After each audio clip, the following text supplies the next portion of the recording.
नमस्कार। The officers library के YouTube channel पर फटाफट एमसीक्यू सीरीज में एक बार फिर से स्वागत है। आज हम देख रहे हैं ईएसआई एक्ट के एमसीक्यू सीरीज में चैप्टर 5A का, जो कि रिलेटेड है ट्रांजिटरी प्रोविजन से।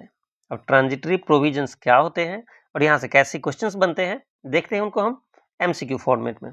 स्टार्ट करते हैं। पहला क्वेश्चन है, under section 73A who is required to pay the employer's special contribution। अभी तक हमने देखा था कंट्रीब्यूशन, अब यहां देख रहे हैं स्पेशल कंट्रीब्यूशन। अब ये स्पेशल कंट्रीब्यूशन क्या होता है, इससे रिलेटेड चर्चा हमने किया है अपने एक्ट के वीडियोज में, आप वहां से देख सकते हैं। बट फिर भी एक समरी हम देखेंगे इसके लास्ट में। हमारे कुछ मित्रों ने इसके लिए मैसेज किया था हमें, काफ़ी लोगों ने, कि क्वेश्चंस बाइलिंगुअल होने चाहिए। तो यहाँ कोशिश किया गया है कि जो क्वेश्चन आपके सामने आ रहे हैं वो बाइलिंगुअल फॉर्मेट में हो, ताकि उन्हें समझने में आसानी हो। देखते हैं हिंदी में। धारा 73A के अंतर्गत नियोक्ता का विशेष अंशदान, जो स्पेशल कंट्रीब्यूशन है, किसे देना आवश्यक होता है, यानी स्पेशल कंट्रीब्यूशन का भुगतान कौन करता है, यह क्वेश्चन पूछा गया है। ऑप्शन है employees, central government, principal employer या फिर ट्रेड यूनियन। इसका राइट आंसर है ऑप्शन सी, प्रिंसिपल एम्प्लॉयर, यानी स्पेशल कंट्रीब्यूशन का भुगतान प्रिंसिपल एम्प्लॉयर के द्वारा किया जाता है। Next question, in areas where both chapters 4 and chapter 5 are in force the employer's special contribution is, क्या होगा, an additional amount over the regular contribution, यानी जो रेगुलर कंट्रीब्यूशन आते थे वो प्लस स्पेशल कंट्रीब्यूशन, क्या ये दोनों देने पड़ेंगे। Next, paid by the employees only, क्या एम्प्लॉय जो है अपने शेयर देंगे, उसे ही स्पेशल कंट्रीब्यूशन कहा जाएगा। In lieu of employers contribution under chapter 4, chapter 4 के तहत नियोक्ता के अंशदान के बदले। इसका राइट आंसर क्या है, इसका राइट आंसर है ऑप्शन सी, यानी चैप्टर 4 के तहत नियोक्ता के अंशदान के बदले। यानी हमें पता है कि चैप्टर 4 क्या है, चैप्टर 4 हमारा कंट्रीब्यूशन से रिलेटेड है, जिसमें कि आपको पता है 3.25% एंड 0.75% एम्प्लॉयर एंड एम्प्लॉय का कंट्रीब्यूशन आता है। यहाँ पर जो इस कंट्रीब्यूशन के बदले में जो भुगतान किया जाता है उसे स्पेशल कंट्रीब्यूशन कहा जाता है। इस तरह इसका राइट आंसर होगा option C. Next question, who decides dispute when there is no ESI court, यानी EI court, employees insurance court under section 73B। अब 73B क्या प्रावधान करता है कि जहां पर भी ईआई कोर्ट नहीं है, वहां पे इस तरह के कोई डिस्प्यूट यदि होते हैं, उसे डिसाइड कौन करेगा, ईआई कोर्ट तो है नहीं। तो देखते हैं, क्या वहां हाई कोर्ट में जाएगा, लेबर कमिश्नर के द्वारा सुना जाएगा, या फिर सेंट्रल गवर्नमेंट स्पेसिफाइड अथॉरिटी के द्वारा, या फिर एम्प्लॉयज यूनियन के द्वारा। तो यह डिस्प्यूट सेंट्रल गवर्नमेंट के किसी स्पेसिफाइड अथॉरिटी के द्वारा सुना जाता है, इसलिए इसका राइट आंसर होगा option C. Next question, how is the employer's special contribution recoverable under section 73D। Section 73D किससे रिलेटेड है, तो कंट्रीब्यूशन के रिकवरी से। अब कौन से कंट्रीब्यूशन, तो इसमें स्पेशल कंट्रीब्यूशन के रिकवरी से।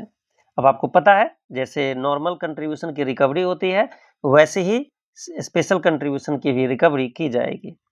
ऑप्शंस देख लेते हैं, एज ए सिविल सूट, यानी दीवानी वाद के रूप में, as income tax dues and arrears of land revenue, या थ्रू आर्बिट्रेशन। किसके थ्रू होगा, इसका राइट आंसर होगा option C, as arrears of land revenue, यानी भू राजस्व की बकाया राशि के रूप में। जिस तरह से भू राजस्व की बकाया राशि वसूल की जाती है, उसी तरीके से स्पेशल कंट्रीब्यूशन की भी रिकवरी की जाएगी। Next question, for what purpose can the corporation seek information under section 73E, यानी जो सेक्शन 73E है वो किससे रिलेटेड है, ये क्वेश्चन पूछा गया है। क्या कर गणना के लिए डॉक्यूमेंट मांगने से रिलेटेड है, क्या कर्मचारी सत्यापन यानी एम्प्लॉय वेरिफिकेशन से रिलेटेड है, या फिर टू डिटरमाइन लिएबिलिटी और अमाउंट ऑफ स्पेशल कंट्रीब्यूशन, कि स्पेशल कंट्रीब्यूशन कितना होगा ये निर्धारित करने के लिए, या फिर फॉर इशूइंग बोनस इशू करने के लिए। इसका राइट आंसर है option C, to determine liability और amount of special contribution. Next question, who has the sole authority, यह अथॉरिटी पूछा जा रहा है to grant exemption from employers special contribution under section 73F। अब यह दो क्वेश्चन है, सेक्शन 73F है क्या, तो स्पेशल कंट्रीब्यूशन को एग्जेम्पशन देने से रिलेटेड है। अब ये अथॉरिटी पूछा गया है, अथॉरिटी कौन है, तो क्या सेंट्रल स्टेट गवर्नमेंट है, कॉरपोरेशन है, लेबर ट्रिब्यूनल है, या फिर सेंट्रल गवर्नमेंट है। इसका राइट आंसर होगा option D, central government. Central government is the sole authority to grant exemption from employers' special contribution under section 73F. Next है, what does section 73G state about penalties related to employers' special contribution? यानी special contribution से related जो penalty होंगे उस penalty के बारे में question पूछा गया है। क्या है कि दंड श्रमिक संघ द्वारा तय किए जाते हैं, यानी penalties are decided by the labour union. क्या लेबर यूनियन के द्वारा डिसाइड किया जाएगा। नेक्स्ट, नो पेनाल्टीज, यानी कोई पेनाल्टी नहीं होता है। दंड उसी प्रकार लागू होंगे जैसे अन्य अध्यायों में नियोक्ता के अंशदान पर होते हैं। लास्ट ऑप्शन है, penalties are fixed by state government. इसका राइट आंसर होगा ऑप्शन सी। जैसा कि हमने देखा कि रिकवरी के लिए सेम प्रोसेस अपनाया जाता है, उसी तरीके से दंड के लिए दोनों कंट्रीब्यूशन, स्पेशल कंट्रीब्यूशन हो या नॉर्मल कंट्रीब्यूशन हो, दोनों केस में पेनल्टीज और रिकवरी प्रोसेस सेम लागू होते हैं। इस तरह से यह सही आंसर होगा, दंड उसी प्रकार लागू होंगे जैसे अन्य अध्यायों में नियोक्ता के अंशदान पर होते हैं। Next question, when does the employer's special contribution becomes due under section 73A(4)। ये भी सेम क्वेश्चन है, नॉर्मल केस में और स्पेशल कंट्रीब्यूशन में आपको कंफ्यूज नहीं होना है। क्या वित्तीय वर्ष के अंत में वो पेमेंट दिया जाता है, या जब वेतन देय होता है तभी वो कंट्रीब्यूशन ड्यू माना जाता है, या कर्मचारी की मांग पर, या निरीक्षण के बाद। इसका राइट आंसर होगा ऑप्शन बी, जब वेतन देय होता है, यानी उस यूनिट में काम करने वाले एम्प्लॉय की सैलरी जिस दिन पेएबल होगा उसी दिन स्पेशल कंट्रीब्यूशन भी पेएबल होता है। Next, can the central government change the rate of special contribution. क्या स्पेशल कंट्रीब्यूशन का जो रेट होता है, क्या रेट को चेंज कर सकता है सेंट्रल गवर्नमेंट। ऑप्शंस देख लेते हैं। नो, सेंट्रल गवर्नमेंट नहीं चेंज कर सकता। ऑप्शन बी, यस, हाँ चेंज कर सकता है विथ 2 months नोटिस, 2 महीने के नोटिस पर। सी, ओनली बाय ESI कॉर्पोरेशन, केवल ESI कॉर्पोरेशन के द्वारा यह रेट चेंज किया जा सकता है। या डी, एवरी वीक, जब प्रत्येक सप्ताह में चेंज किया जा सकता है। इसका राइट आंसर होगा option B, yes with 2 months notice, यानी सेंट्रल गवर्नमेंट कभी भी 2 महीने के नोटिस दे करके इस रेट को चेंज कर सकती है।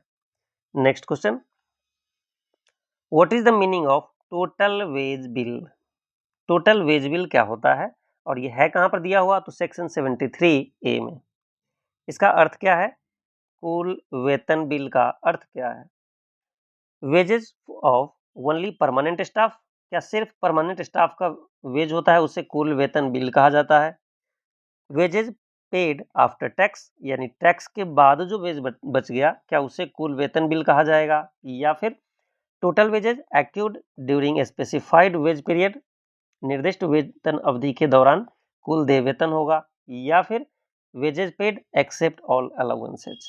इसका राइट आंसर क्या होगा, राइट आंसर होगा option C, total wages accrued during specified wage period, यानी जो इसका वेज पीरियड होगा इस वेज पीरियड में टोटल वेजेज जो उसे दिए गए वो टोटल वेज बिल कहे जाएंगे।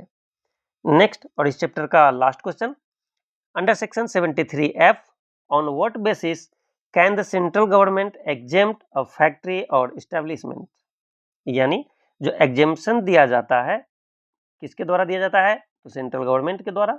सेंट्रल गवर्नमेंट उसे एग्जेम्प्ट कर सकती है किसी फैक्ट्री को, एस्टेब्लिशमेंट को। अब यह जो एग्जेम्पशन दिया जाएगा किस आधार पर दिया जाएगा, कौन से बेसिस पर इसे एग्जेम्पशन दिया जा सकता है। तो अभी हमने ये सारे क्वेश्चंस देखे। क्या आप चाहेंगे कि जितने क्वेश्चंस देखे हैं सिर्फ एक चार्ट के माध्यम से देखकर उसे याद रखा जा सके और एग्जाम तक जाया जा सके। ऑप्शंस देख लेते हैं इस क्वेश्चन का। पहले, बेस्ड ऑन एम्प्लॉयज रिक्वेस्ट, कि क्या एम्प्लॉय के रिक्वेस्ट पर उसे एग्जाम्शन दिया जाएगा। बेस्ड ऑन प्रॉफिट मेड, यानी जो प्रॉफिट उसे मिला है उसके आधार पर एग्जाम्शन दिया जाएगा। या बेस्ड ऑन साइज, लोकेशन और नेचर ऑफ इंडस्ट्री, या फिर based on local election result. इसका राइट आंसर होगा option C, based on size, location and nature of industry. Industry का साइज क्या है, छोटे बड़े, लोकेशन कैसा है, किस लोकेशन पर है वो, और उसका इंडस्ट्री का नेचर क्या है। इन चीज़ों को ध्यान में रखते हुए सेंट्रल गवर्नमेंट किसी फैक्ट्री या एस्टेब्लिशमेंट को एग्जेम्पशन दे सकती है। अब देख लेते हैं एक चार्ट के माध्यम से अभी जो हमने सारे क्वेश्चंस देखे इसमें से। सबसे पहला यहाँ बात की जा रही है स्पेशल कंट्रीब्यूशन की। तो स्पेशल कंट्रीब्यूशन के बारे में पॉइंट्स है कि हु पेज, किसके द्वारा भुगतान किया जाता है। अभी हमने पीछे देखा था पी यानी प्रिंसिपल एम्प्लॉयर के द्वारा भुगतान किया जाता है। अब ये पेएबल कब होता है, when payable, when both chapter 4 यानी कंट्रीब्यूशन, चैप्टर 5 यानी benefits are in force in an area. जिस एरिया में चैप्टर 4 एंड 5 दोनों वहां पे इनफोर्स है, यानी कंट्रीब्यूशन उस एरिया से आ रहे हो, बेनिफिट वहां प्रॉपर प्रोवाइड किए जा रहे हो, उसी एरिया में स्पेशल कंट्रीब्यूशन लगाए जा सकते हैं। अभी तक जिस पॉइंट को हमने नहीं डील किया था वो था कि पर्पस, आखिर कंट्रीब्यूशन के साथ स्पेशल कंट्रीब्यूशन लाने का मकसद क्या था, पर्पस क्या है। इसका मकसद होता है to strengthen the ESI fund, ESI fund को स्ट्रेंथन करना, for benefits disbursal and ensure sustainability. तो ये थे हमारे पर्पस स्पेशल कंट्रीब्यूशन के। लास्ट एग्जेम्पशन क्या है, can be granted only by the central government, जो हमने पीछे देखा था, और सेक्शन है 73F। ये था हमारा स्पेशल कंट्रीब्यूशन से रिलेटेड छोटा सा टॉपिक। फिर मिलेंगे आपसे किसी अगले वीडियो में। Thank you.